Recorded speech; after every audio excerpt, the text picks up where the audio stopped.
आइए दोस्तों मिलते हैं। कल हमने बोला था कि कल से आपको रेगुलर क्लास मिलेंगी और हम आपके लिए पहला टॉपिक लेके आ गए हैं।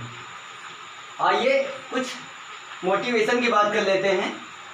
लहरों को शांत देखकर ये मत समझना कि समंदर में रवानी नहीं है। लहरों को शांत देखकर ये मत समझना कि समंदर में रवानी नहीं है। जब भी उठेंगे तूफान बनकर उठेंगे, अभी उठने की ठानी नहीं है। दोस्तों ये मत सोचना कि अभी उठने की ठानी नहीं है, हम उठ चुके हैं। हमने सबसे गलत बात यह है कि हमने एम नहीं बनाया। सबसे बड़ी बात ये होनी चाहिए कि हमने एम नहीं बनाया, तो आज हम अपना एम बना लेंगे। सबसे इम्पोर्टेंट बात यही है कि अगर आज तक एम नहीं बनाया तो आज से हम अपना एम बना लेंगे। तो आइए मिलते हैं special batch for class 11th air force navy NDA के लिए। इसमें चैप्टर 1 होगा और आपका टॉपिक कौन सा होगा? यूनिट एंड डायमेंशन, मात्रक एवं विमा, पार्ट 1। आइए देखते हैं भौतिक राशियां।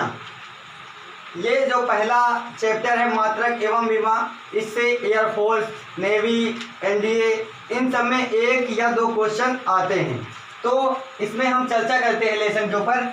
इसकी पहली हेडिंग हमारी क्या है? भौतिक राशियां। वे सभी राशियां जिनका मापन भौतिकी के विभिन्न नियमों व सिद्धांतों के प्रतिपादन हेतु आवश्यक है, भौतिक राशियां कहलाती हैं। कहने का मतलब ये है कि वे सभी राशियां जिनको मापने के लिए हमें किसी न किसी मात्रक की आवश्यक होती है, मापन की आवश्यकता होती है, वे हमें उनको हम भौतिक राशियां कहते हैं। जैसे लंबाई को मापने के लिए दूरी, द्रव्यमान मापने के लिए किलोग्राम और समय को मापने के लिए सेकंड। उसी प्रकार विद्युत धारा मापने के लिए हम एम्पियर का प्रयोग करते हैं। तो आज जानेंगे जैसे लंबाई, द्रव्यमान, समय, बल, ताप आदि। इसके अंतर्गत हमारी पहली राशियां कौन सी होगी? मूल राशि। पहली हेडिंग हमारी है मूल राशि। ऐसी भौतिक राशियां जो स्वतंत्र हैं, अर्थात जिन्हें व्यक्त करने के लिए दूसरी राशियों की आवश्यकता नहीं पड़ती है, उन्हें मूल राशियां कहते हैं।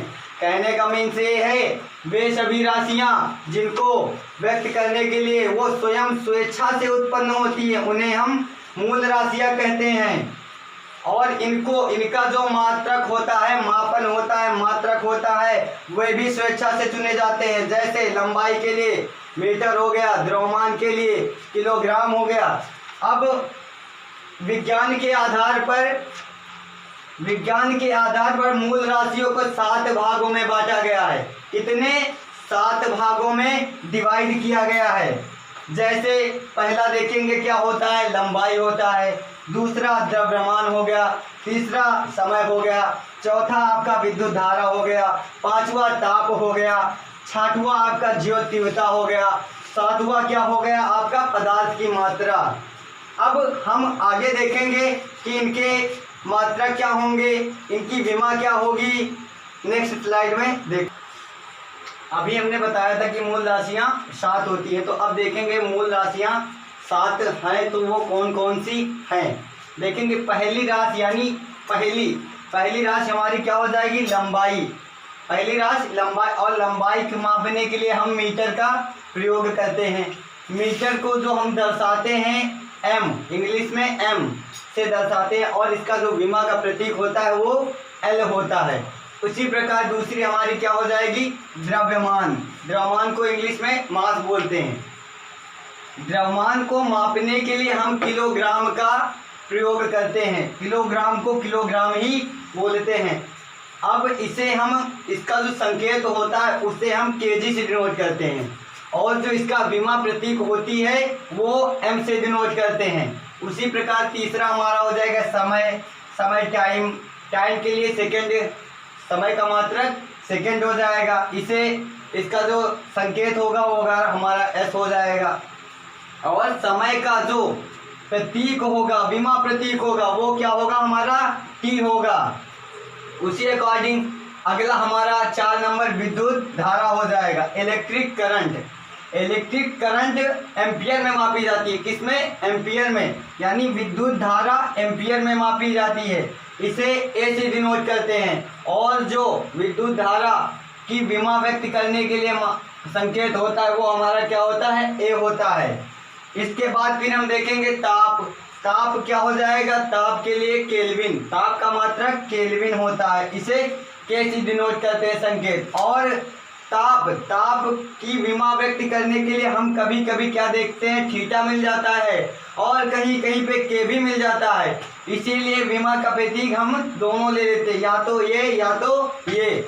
उसके बाद अगला हमारा क्या आ जाएगा? 6 नंबर ज्योति तीव्रता। क्या हो जाएगा? ज्योति तीव्रता। ज्योति तीव्रता को मापने के लिए हम कैंडिला का प्रयोग करते हैं। कैंडिला, इसे सीडी से दर्शाते हैं और इसका जो विमा प्रतीक होता है वो भी सीडी ही होता है। अगला हो जाएगा हमारा पदार्थ की मात्रा। आखिरी नंबर 7वां नंबर, पदार्थ की मात्रा को मोल से मापते हैं और इसका जो संकेत है म्यू है। इसका जो विमा प्रतीक है वो भी म्यू होगा।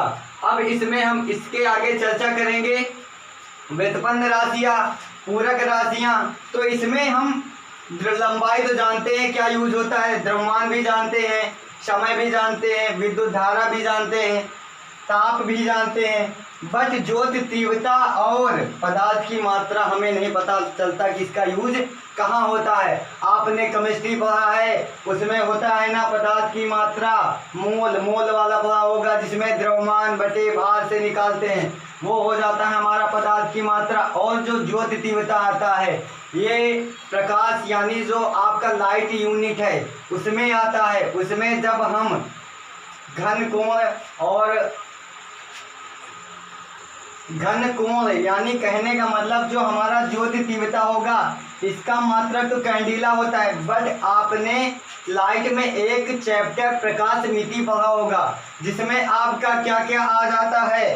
कैंडिला, ज्योति तीव्रता। ज्योति तीव्रता की जो कहानी होती है ये ल्यूमेन से निकाली जाती है। ल्यूमेन यानी ये कहने का मतलब कोण, यानी जो घन कोण मापते हैं उसके बाद जो उसका मापन करते, यानी कहने का मीन्स ये है कि ज्योति तीव्रता और कैंडिला की कहानी आपको प्रकाश मिति के चैप्टर में मिलेगी।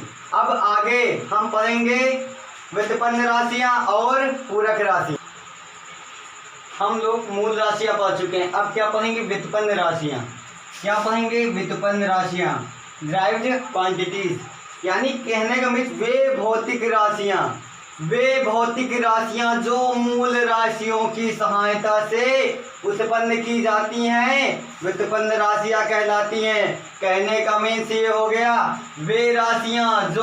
वे सभी भौतिक राशियां जो मूल राशियों की सहायता से बनाई जाती हैं व्युत्पन्न राशियां कहलाती हैं। जैसे चाल, वेग, बल, त्वरण, संवेग, आवेग, विद्युत क्षेत्र की तीव्रता आदि सब क्या होंगी? हमारी व्युत्पन्न राशियां होंगी। हम पीछे पढ़ चुके हैं मूल राशियां। मूल राशियों के लिए हमने बताया था वे सभी भौतिक राशियां जो स्वयं या फिर स्वेच्छा से उत्पन्न की जाती हैं मूल राशियां कहलाती। अब देखेंगे ये कैसे हमारी मूल राशियां होती हैं। जैसे चाल बराबर हमारा होता है दूरी बटे समय। अब देखेंगे तो दूरी हमारी कैसी राशि है? मूल राशि है। और समय भी हमारी कौन सी राशि है? मूल राशि है। तो कहने का मतलब चाल हमारा कौन सा हो जाएगा? व्युत्पन्न राशियां। वे सभी राशियां जो मूल राशियों की सहायता से बनाई जाती हैं व्युत्पन्न राशियां कहलाती। अब दूसरा हम वेग देख लेंगे। वेग बराबर होता है विस्थापन बटे समय। हम देखेंगे कि विस्थापन भी हमारा क्या होता है? एक दूरी होती है। ये भी हमारी कौन सी राशि है? मूल राशि है। समय भी हमारा क्या है? मूल राशि है। यानी कहने का मतलब ये जो वेग है दो मूल राशियों से मिलकर बनाई गई है। यानी जो भी राशि मूल राशियों के संयोग से बनाई जाती है व्युत्पन्न राशि कहलाती है। अब आगे देखेंगे त्वरण हो गया।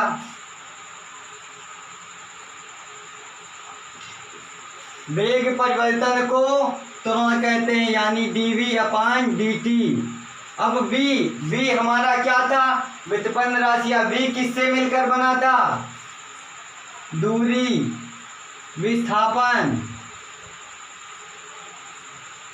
बटे समय, और एक ये दूसरा समय हो जाएगा। कहने का मतलब विस्थापन भी क्या है, मूल राशि है, समय भी क्या है, मूल राशि है, यानी ये क्या हो जाएगी, हमारी व्युत्पन्न राशियां। अब आगे हम क्या पढ़ेंगे,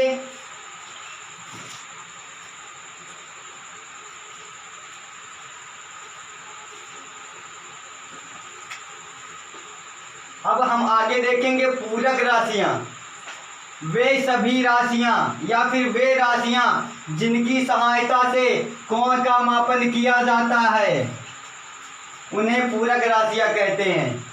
यानी कहने का मीन्स वे सभी राशियां जिनकी सहायता से कोण का मापन किया जाता है पूरक राशियां कहलाती हैं।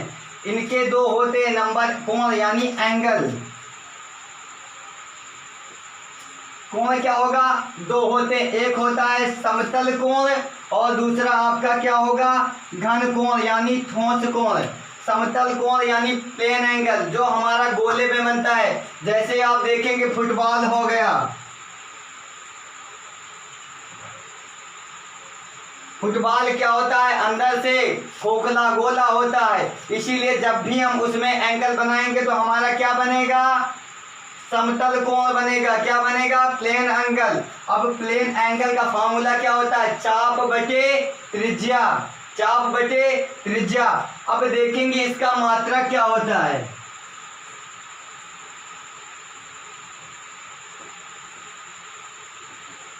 इसका मात्रक रेडियन होता है, रेडियन।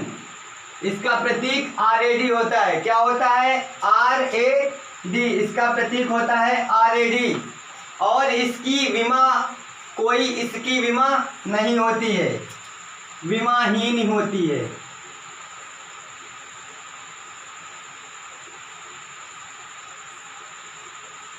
अब दूसरा देखेंगे ठोस कोण, घन कोण यानी सॉलिड एंगल। सॉलिड एंगल का फॉर्मूला क्या आता है, घन कोण।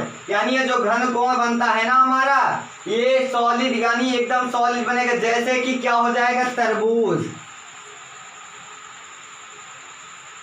सब लोगों ने तरबूज खाया होगा।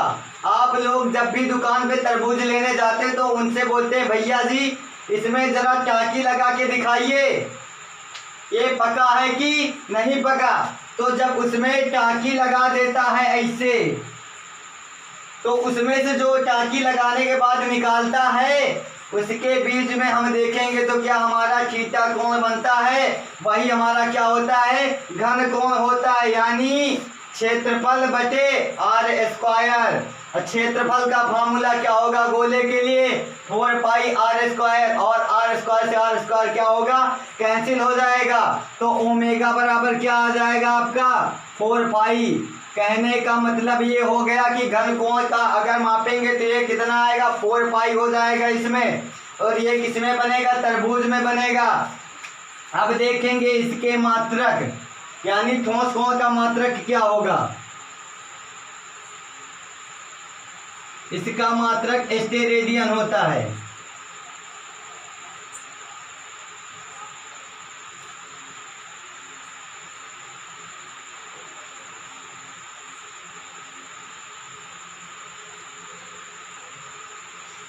और इसकी भी कोई विमा नहीं होती है।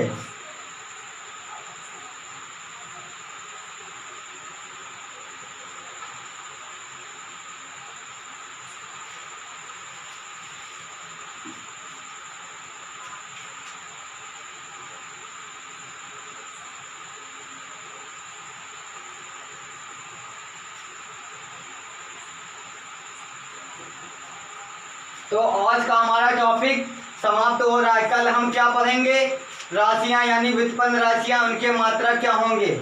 आज अब कल मिलेंगे नए टॉपिक के साथ। जय हिंद।